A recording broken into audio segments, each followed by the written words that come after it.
सारा धर्म एक महाकाव्य है। अगर ये तुम्हें ख्याल में आए तो आषाढ़ की पूर्णिमा बड़ी अर्थपूर्ण हो जाएगी। अन्यथा एक तो आषाढ़ पूर्णिमा दिखाई भी न पड़ेगी, बादल घिरे होंगे, आकाश तो खुला न होगा, चांद की रोशनी पूरी तो पहुंचेगी नहीं। और प्यारी पूर्णिमाएं शरद पूर्णिमा है, उसको क्यों न चुन लिया? ज्यादा ठीक होता, ज्यादा मौजू मालूम पड़ता है। नहीं, लेकिन चुनने वालों का कोई ख्याल है, कोई इशारा है। वो ये है कि गुरु तो है पूर्णिमा जैसा और शिष्य है आषाढ़ जैसा।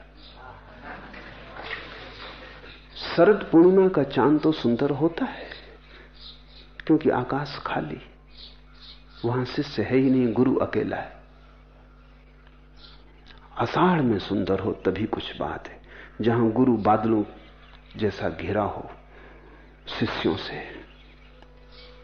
शिष्य सब तरह के जन्म जन्मों के अंधेरे को लेकर आ गए।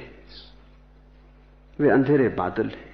आषाढ़ का मौसम है, उसमें भी गुरु चांद की तरह चमक सके। उस अंधेरे से घिरे वातावरण में भी रोशनी पैदा कर सके तो ही गुरु है। इसलिए आषाढ़ की पूर्णिमा वो गुरु की तरफ भी इशारा है उसमें और शिष्य की तरफ भी इशारा है। और स्वभावतः दोनों का मिलन जहां हो वहीं कोई सार्थकता है। ध्यान रखना, अगर तुम्हें यह समझ में आ जाए काव्य प्रतीक, तो तुम आषाढ़ की तरह हो, अंधेरे बादल हो, न मालूम कितनी कामनाओं और वासनाओं का जल तुम में भरा है, और न मालूम कितने जन्मों जन्मों के संस्कार लेकर तुम चल रहे हो। तुम बोझिल हो, तुम्हें तोड़ना है, तुम्हें चीरना है, तुम्हारे अंधेरे से घिरे हृदय में रोशनी पहुंचानी है। इसलिए पूर्णिमा, चांद जब पूरा हो जाता है तब उसकी एक शीतलता है। चांद को ही हमने गुरु के लिए चुना है। सूरज को चुन सकते थे, ज्यादा मौजू होता, तथ्यगत होता, क्योंकि चांद के पास अपनी रोशनी नहीं है। इसे थोड़ा समझना, चांद की सब रोशनी उधार है। सूरज के पास अपनी रोशनी है। चांद पर तो सूरज की रोशनी का प्रतिफलन होता है। जैसे कि तुम आईने पर दिए को आईने के पास रख दो तो आईने में से भी रोशनी आने लगती। वो दिए की रोशनी का प्रतिफलन है, वापस लौटती रोशनी। चांद तो केवल दर्पण का काम करता है, रोशनी सूरज की है। हमने गुरु को सूरज ही कहा होता तो ज्यादा बात तथ्यपूर्ण होती। और सूरज के पास प्रकाश भी महान है, विराट है। चांद के पास कोई बहुत बड़ा प्रकाश थोड़ी है, बड़ा सीमित है। इस पृथ्वी तक आता है और कहीं तो जाता नहीं। पर हमने सोचा है बहुत सदियों तक, और तब हमने चांद को चुना है 2 कारणों से। एक, गुरु के पास भी रोशनी अपनी नहीं है, परमात्मा की है। वो केवल प्रतिफलन है।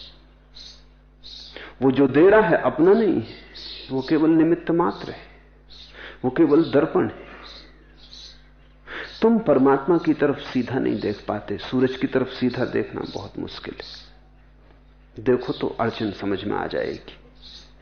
प्रकाश की जगह आंखें अंधकार से भर जाएंगी। परमात्मा की तरफ सीधा देखना असंभव है, आंखें फूट जाएंगी, अंधे हो जाओगे। रोशनी ज्यादा है, बहुत ज्यादा है, तुम संभाल ना पाओगे, असह्य हो जाएगी, तुम उसमें टूट जाओगे, खंडित हो जाओगे, विकसित ना हो पाओगे। इसलिए हमने सूरज की बात छोड़ दी, वो थोड़ा ज्यादा है, शिष्य की सामर्थ्य के बिल्कुल बाहर है। इसलिए हमने बीच में गुरु को लिया है। गुरु एक दर्पण है, पकड़ता है सूरज की रोशनी और तुम्हें दे देता है, लेकिन इस देने में रोशनी मधुर हो जाती है। इस देने में रोशनी की त्वरा और तीव्रता समाप्त हो जाती। दर्पण को पार करने में रोशनी का गुणधर्म बदल जाता है। सूरज इतना प्रखर है, चांद इतना मधुर है। इसलिए तो कबीर ने कहा है, गुरु गोविंद दोई खड़े काके लागू पाऊं। किसके छूं पैर? वो घड़ी आ गई जब दोनों सामने खड़े। फिर कबीर ने गुरु के ही पैर छुए, क्योंकि बलिहारी गुरु आपकी जो गोविंद दियो बताए। सीधे तो देखना संभव न होता, गुरु दर्पण बन गया। जो असंभव प्राय था उसे गुरु ने संभव किया है। जो दूर आकाश की रोशनी थी उसे जमीन पर उतारा है। गुरु माध्यम है, इसलिए हमने चांद को चुना। गुरु के पास अपना कुछ भी नहीं है। कबीर कहते हैं, मेरा मुझ में कुछ नहीं।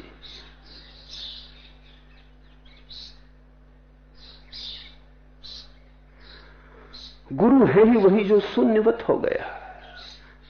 अगर उसके पास कुछ है तो वो परमात्मा का जो प्रतिफलन होगा वो भी विकृत हो जाएगा, वो शुद्ध ना होगा। चांद के पास अपनी रोशनी ही नहीं है जिसको वो मिला दे, मिश्रित कर दे। चांद शून्य है, उसके पास कोई रोशनी नहीं है। लेता है सूरज से, देता है तुम्हें। वो सिर्फ मध्य में माधुरी को जन्मा देता है।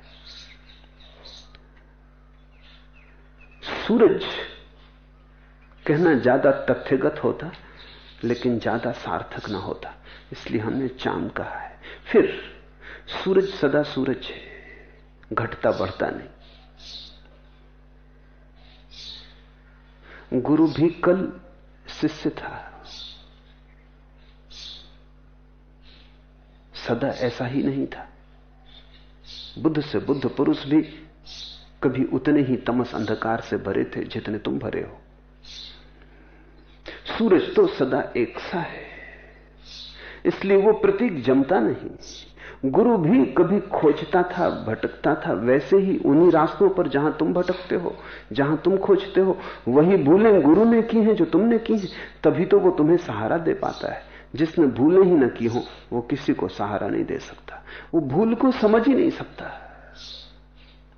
जो उन्हीं रास्तों से गुजरा हो, उन्हीं अंधकारपूर्ण मार्गों में भटका हो जहां तुम भटकते हो, उन्हीं गलत द्वारों पर जिसने दस्तक दी हो जहां तुम देते हो, मधुशालाओं में और वेश्यागृहों से जो गुजरा हो, जिसने जीवन का सब विकृत और विकराल भी देखा हो, जिसने जीवन में शैतान से भी संबंध जोड़े हों, वही तुम्हारे भीतर की असली अवस्था को समझ सकेगा।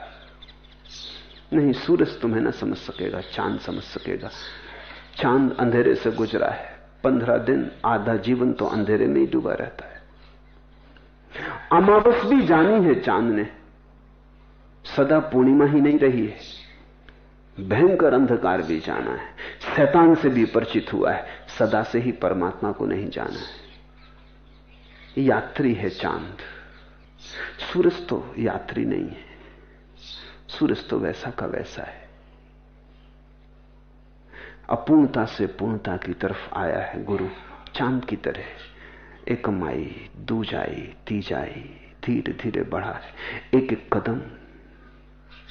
और वो घड़ी आई जब वो पूर्ण हो गया है।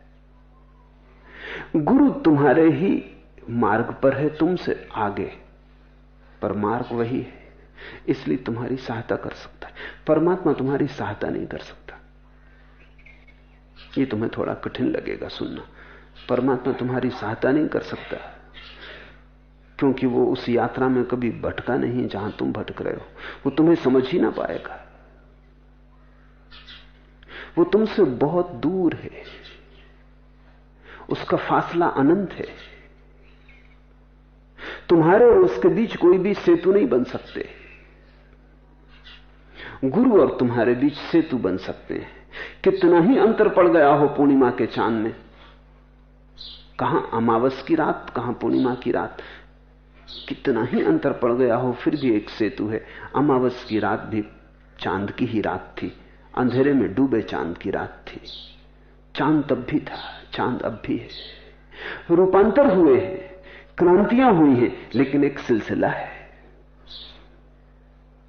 तो गुरु तुम्हें समझ पाता है। और मैं तुमसे कहता हूं, तुम उसी को गुरु जानना जो तुम्हारी हर भूल को माफ कर सके। जो माफ ना कर सके, समझना उसने जीवन को ठीक से जिया ही नहीं। अभी वो पूर्ण तो हो गया होगा। जो मुझे संदिग्ध है, जो दूज का चांद ही नहीं बना, वो पूर्णिमा का चांद कैसे बनेगा? धोखा होगा। इसलिए जो महागुरु हैं, परम गुरु हैं, वे तुम्हारी सारी भूलों को क्षमा करने को सदा तत्पर हैं, क्योंकि वे जानते स्वाभाविक है, मनुष्य मात्र करेगा। उन्होंने स्वयं की है, इसलिए दूसरे को क्या दोष देना, क्या निंदा करनी। उनके मन में करुणा होगी। तुम गुरु की पहचान इससे करना कि कितनी करुणा है। तुम जब क्रोधित हो जाओ और गुरु अगर तुम्हें नरक भेजने की धमकी देने लगे, तो समझना करुणा नहीं है। तुम भटक जाओ, तुम मार्ग से उतर जाओ, तुम काम वासना से घिर जाओ और गुरु तुम्हें माफ ना कर सके, तो समझना कि गुरु पूर्णिमा का चांद नहीं है, उसने आवरण बना लिया होगा पूर्णिमा के चांद का।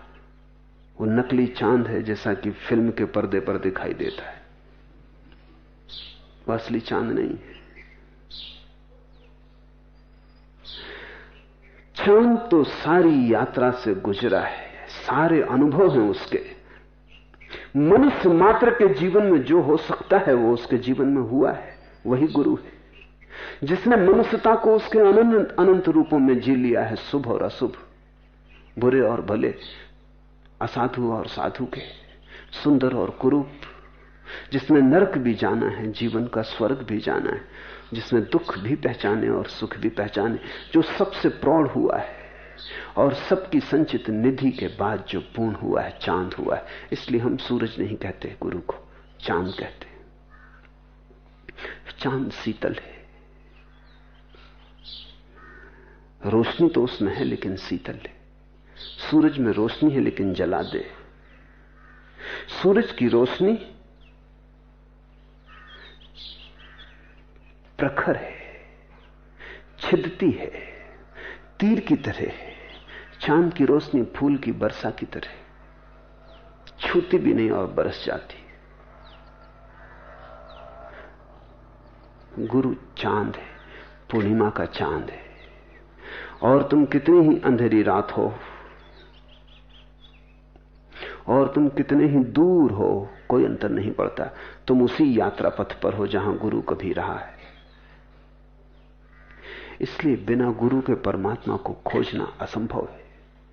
परमात्मा का सीधा साक्षात्कार तुम्हें जला देगा, राख कर देगा।